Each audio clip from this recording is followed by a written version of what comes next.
Sprinkles of various herbs, mixing with fresh homemade goat cheese. It's all part of the learning experience that takes place at Paula Maddison's cheese-making workshop.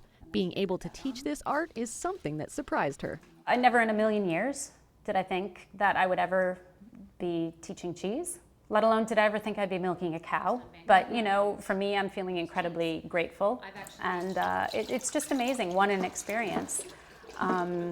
To be able to do that, but also to pass it on. So you're going to see that not a whole lot of curd is starting. A little bit of curdling, but not a whole lot. Paula makes all varieties of soft, hard, and cream cheeses, but today she's teaching us how to make mozzarella.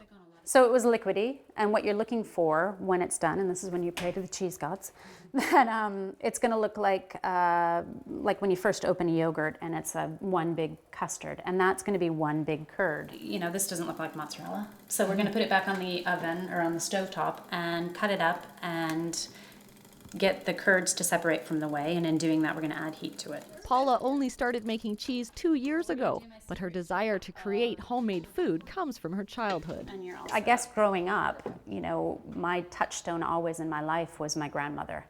And she grew up on this wonderful farm, you know, in Wisconsin. And you know, at one point they had a dairy farm, but when I was a little girl, they didn't. But, you know, eating her homemade bread with the homemade raspberry jam that she had just made, you know, going down and collecting the maple sap. So always, I guess, in my life, I thought, when I get older and when I have time, that's the type of lifestyle that I would like to show my children.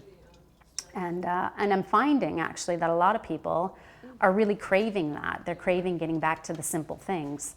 You know, funnily enough, though, doing these simple things takes a lot more time. Look at that! There we go. Wow, Perfect. nice. Attending a workshop goes beyond learning how to make the cheese. Paula makes tasting it all part of the experience. Taking a few minutes to actually sit down, to enjoy the cheese and the wine and the food, and enjoy each other's company, and, you know, talk about things further afield than here on Gabriola. To find out about upcoming cheese-making workshops, you can contact Paula. On Gabriola Island, I'm Kelly Robinson.